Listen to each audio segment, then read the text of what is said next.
Better than Sopranos? Better than Beatles? Not my words, but those of my alter ego, Tolly Willabub. We're up for a Golden Penis Award. Oh, grow up. This Mittwoch, which thanks to my listener, we win. Do I have a crystal ball? Yes, and the other one is Perspex. We'll be divining Rod's fishing and Stuart. So if you want my body and you think I look like a rotting flounder, come on Barbie, let's go part the downy buttocks of Hi There. Triple high fives for my non-existent production team, and a high seven for my clone, Jawn Asbury. I'll be torkling to and fro with I'm fattest, no, I'm fattest. Enjoying a moment of calm and welcoming to the show. Today's show is sponsored by my latest t-shirt, and it features a crazy kaleidoscopic green oranges and the word Renorage. It's a premium product and will cost you a whopping £1,000, with all the money going straight into my PayPal account before being invested in cryptocurrency. Now, I know we like to have a bit of fun on this programme, but I assure you this really is a genuine product. So if you care about my future, then head over to fugwatch.com and buy your Renorage t-shirt today.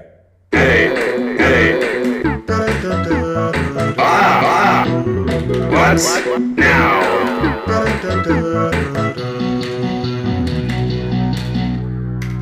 Hello and welcome to another episode of Fugcast, and I'm still here at Cube.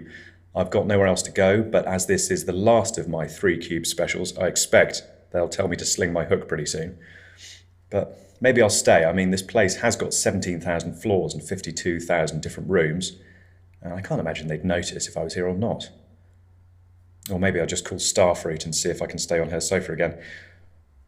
Although after last time, she did say she didn't want to see me ever again. I used her balsamic vinegar to clean the moss off my shield. I think that was the last straw. Maybe I'll just buy her some more. I mean, I'm not sure the stuff at Cost Cutters can quite replace the 5,000-year-old balsamic from Atlantis that comes in a spherical bottle made from pink musgravite, but I bet it tastes exactly the same.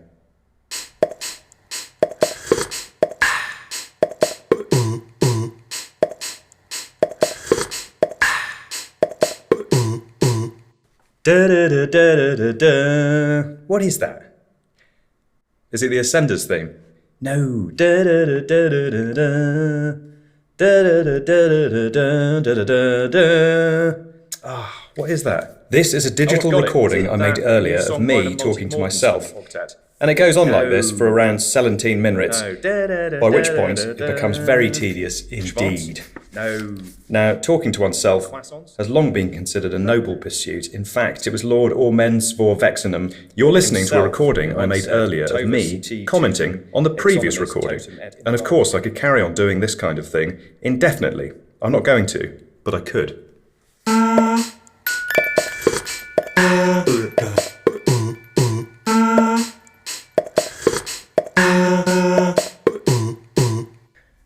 I wrote a very rude letter to one of my past selves the other day and was shocked and surprised to get one back almost immediately. Now, I won't read it out as it's very unpleasant indeed and amounts to what my lawyer, Simon Waterforest, calls an interpersonal attack. After I'd calmed down, I started writing a response on my daughter's Etch-a-Sketch when I heard the flap of the letterbox. It was a letter from my future self, Hans Ampersand's Pat Waterforce, and as I read it, a single turquoise tear rolled down my grey, bony cheek, landing in my saucer of milk. For in the most exquisite calligraphy was written, Tovus et totum tut ti tuti incarnus et orvalium. Fugcast. Welcome back, and I'm here in the Great Hall with today's guest. Susan Hook-Forearm hails from sunny England. She's nice and middle class, and also, get this, a woman. Susan Run, hello and welcome to Fugcast. Thanks. Nice to meet you. Exactly. So what's it like being Susan Run Hook-Forearm? Hook-Forearm. Fourth arm? Forum. Well, I'm still working that out, Matthew, because as you know, I'm almost entirely made up.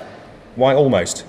Well, if I inhabit a role, if I really become this Susan Run McConaughey or whatever, then who's to say I'm not her? I mean, I'm not, but who's to say? Not me. I say you are her. It's like Jean Picklesford didn't say when he played the old maid in Waterhouse.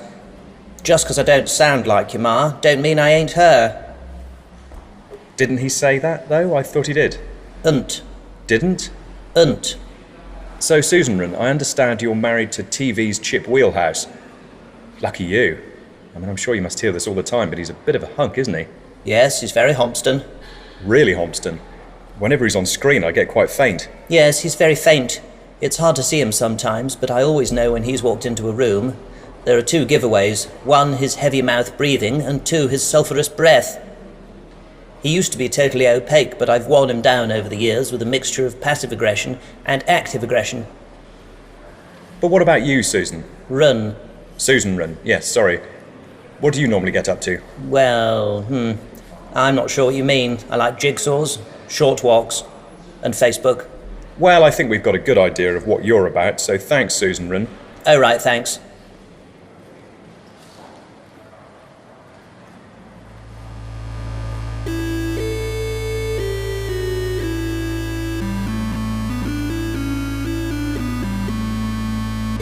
Now it's time once again for the Scottish section of the programme. It's a relatively new space for you and your wives to relive old Scottish traumas and germinate new Scottish ideas.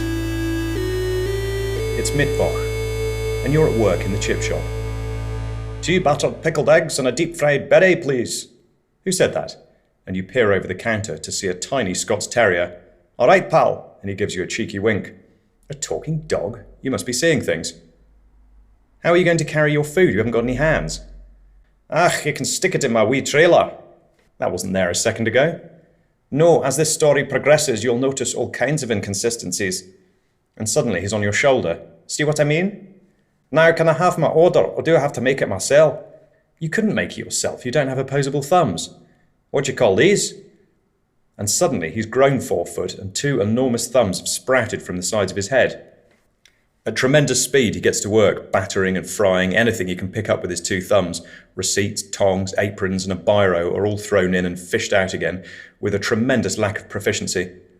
Batter and hot oil on the floor, surfaces and walls. Hey, I'm getting the hang of this. Right, I work here now, you can go. But this is my job, I mean, what the hell? Jask, wake up, you're having a bad dream. What, where, who, like what? And then you remember, you don't work in a chip shop in Stonehaven. You're Josk Wesubster, an American male middle manager from LA. And you're in bed with both of your wives, the silver one and the gold one. Jask, it's okay. It was just a dream, says your silver wife. Your gold wife has her eye mask and penis-shaped earplugs and continues sleeping.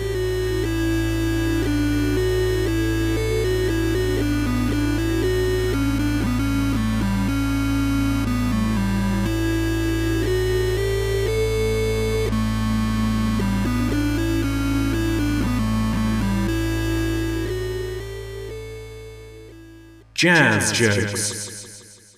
Did you hear about the saxophone player stuck in traffic? He was certainly tooting his horn.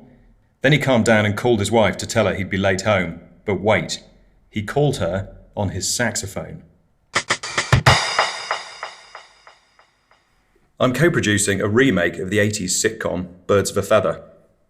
And although we haven't filmed a single episode yet or even written a single script, critics are already calling it better than The Sopranos, Jake Mandelcap in the Daily Esrald, superb, Rondra Keane, Weekly Cornet, and not bad at all, Paris Fairweather in the Evening Gerald. It will star Rufus Sewell and Stephen Fry as the 2 sisters, and their nosy neighbour, Doreen, will be played by Nigel Hawthorne, or Steve McFadden. Whoever says yes, basically. Anyway, here's the theme tune. Hey!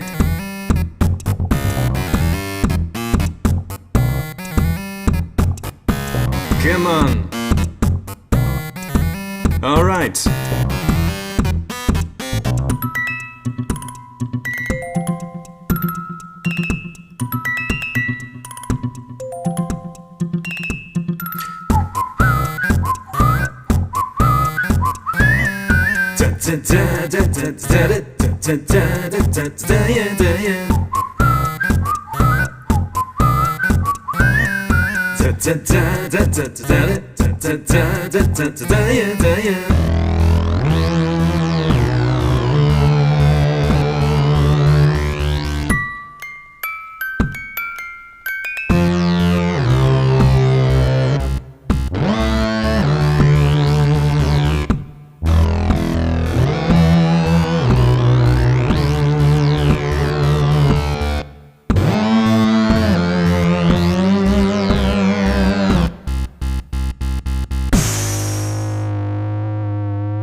friend. Thank you for being a friend. Thank you for being a friend. Thank you for being a friend.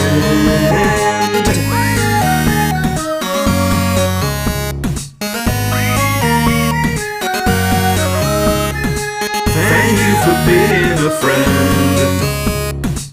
Thank you for being a friend. Thank you for being a friend. Thank you for being a friend.